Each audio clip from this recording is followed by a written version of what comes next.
What's good, YouTube?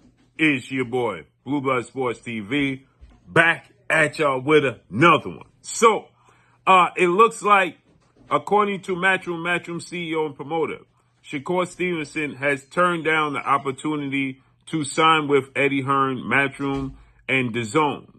And Shakur Stevenson obviously is at odds with legendary promoter, top-ranked CEO Bob Arum and ESPN. And he clearly turned down legendary, retired, iconic Hall of Fame, Olympic gold medalist, superstar boxer, now promoter, Oscar the Golden Boy De La Hoya and Golden Boy Promotions. And he's seeking out a massive fight with who?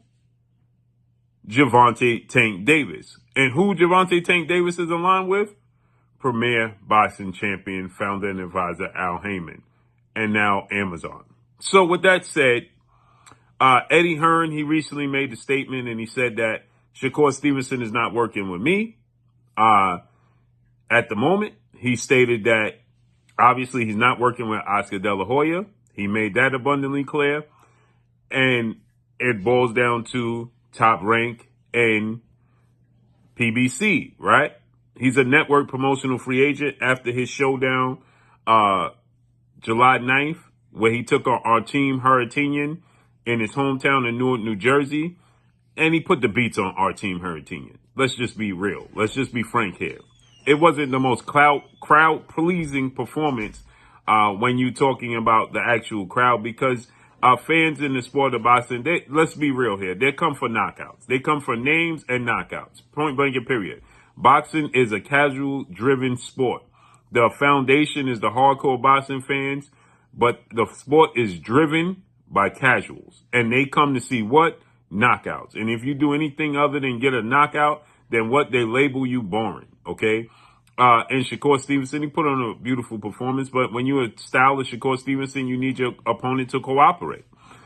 So with that said, Gervonta Tank Davis had his sights set on Vasyl Lomachenko in a unification bout in November. But Vasyl Lomachenko decided to sweep the rug or swipe the rug from right underneath Gervonta Tank Davis's feet and deep in the negotiations, as it seemed like they was going to agree to a fight in November. And Lomachenko decided that he's just simply not going to box this year, right? And he don't know when he's coming back, and he looking forward to 2025, right? So it left the no-brainer, the obvious. Shakur Stevenson, the next best option, right? A lateral move, because Shakur Stevenson has the WBC title, and Tank Davis said that he's now set his sights on becoming undisputed. It's good for a good mark and check for his legacy, right? So it only makes sense. So this was 2 weeks now, or going on 2 weeks, since Lomachenko pulled this unbelievable stunt and decided that he wasn't going to box this year. He surprised even his promoter, Bob Arum. He surprised Gervonta Tank Davis, obviously. And he surprised the boxing world because it's just simply a duck move, right? And he's claiming that he's just not in the mood due to, the unfortunate chain of events between the Ukraine and Russia, which I completely understand. I'm not being callous to.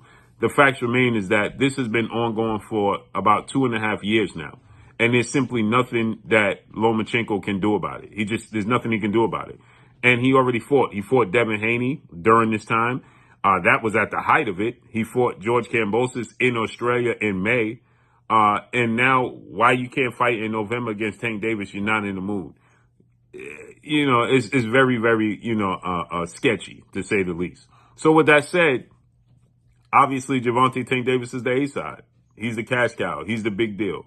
And so, guess what? That means Shakur Stevenson, as I told you guys, he was going to have to do some sort of business with Al Heyman and the PBC. They're not going to let their face, their cash cow, their ace Boone Coon, their ace in the hole, fight a guy like Shakur Stevenson and get nothing out of it.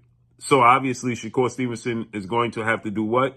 The plan that Oscar had forth. Oscar stated that he wanted to sign Shakur and then he would promise Shakur get the fight with Williams Zepeda. But he's at odds, and his relationship with Al Heyman is hot and cold, right? Eddie Hearn just don't have the fighters to do it, right? He said he wanted to make the Williams Zepeda fight, then he wanted to make a Liam Parle fight, then the Tank Davis fight. That's 3 fights down the road. Tank Davis already said he only got 6 fights left. So it's just leaving no room for error for Shakur.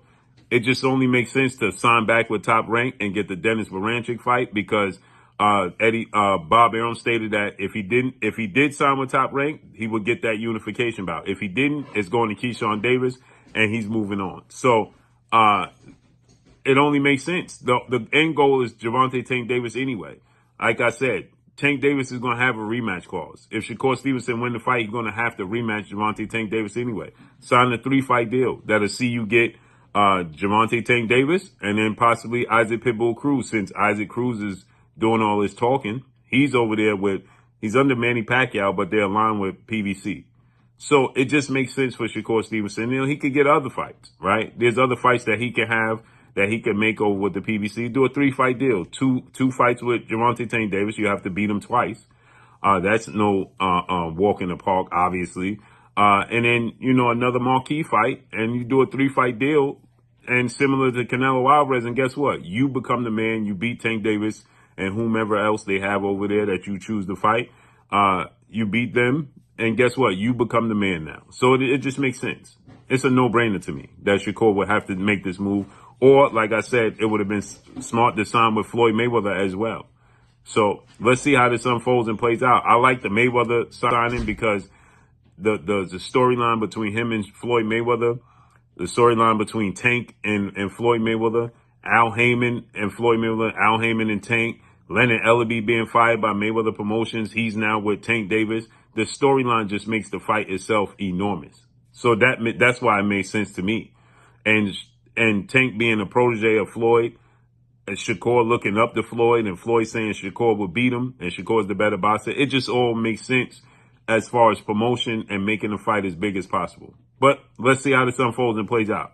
And that's all I got for y'all. Make sure you hit the like button, drop a comment in the comment section. Let me know what y'all think. Y'all already know what it is. It's your boy Blue Blood Sports TV. Hate, like, comment, and subscribe. You haven't subscribed, hit the subscribe button, hit the like button, hit the bell icon to get all the new notifications. Follow me on Instagram at Blue Blood Sports TV, all one word. That's all I got for y'all. I'm gone. Peace.